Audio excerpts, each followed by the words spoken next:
Congress party, सम्मानित मंच और इस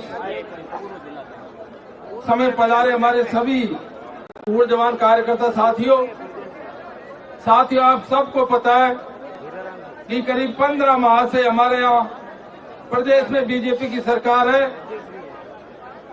और पिछले 11 साल से केंद्र में बीजेपी की सरकार है। जब से सरकार बनी है साथियों, इन्होंने प्रजातंत्र का गला घोटने का काम किया है।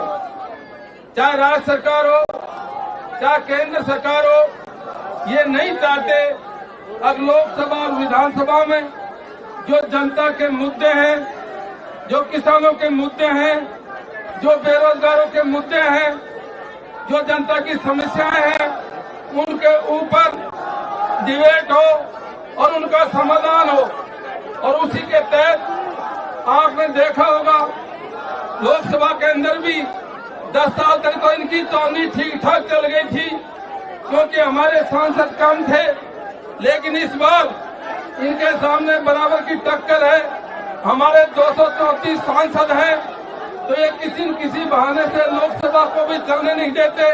और उसी तर्ज पर हमारे विधानसभा में भी जो हमारे नेता हैं बहुत मजबूती के साथ में जनता की आवाज उठाते हैं। ये चुनाव जो नहीं होने दे रहे, चाहे पंचायत राज के हो, चाहे नगर परिषदों के हो, चाहे किसानों के मुद्दे हो, उनको विधानसभा में उठाते हैं। इनकी भावना रहती है कि इन मुद्दों के ऊपर विधानसभा में विचार विमर्श नहीं हो। ये चाहते हैं इन मुद्दों का समाधान नहीं हो और इसी बात को लेकर के चाहे लोकसभा हो चाहे विधानसभा हो, ये ऐसी बात लाके खड़ी कर देते हैं कि विधानसभा लोकसभा में उससे व्यवधान पैदा हो जाता है और हाउस चल नहीं पाता। इनके बहाने होते हैं और उसी के तहत इन्होंने राजस्थान विधानसभा में, आप सबको पता है, देश की माननीय नेता जिन्होंने संसार का भूगोल बदल दिया, श्रीमती इंदिरा गांधी के बारे में जिस शब्द का प्रयोग किया, हम उस शब्द के खिलाफ नहीं है, लेकिन वो शब्द को कहने का जो उनका भाव था, जो शब्द को कहने की उनकी बॉडी लैंग्वेज थी, वो बहुत गलत थी।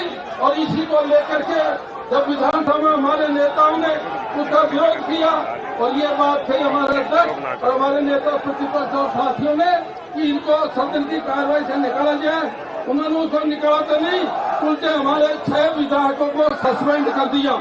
ये सब शर्म की बात है इस प्रजातंत्र के समय में। इसलिए हम हमारे पूरे प्रदेश के कार्यकर्ता आज ये मांग करते हैं कि ये प्रजातंत्र का जो गला घोटते हैं, हम इसको सहन नहीं करेंगे। को लेके है और अभी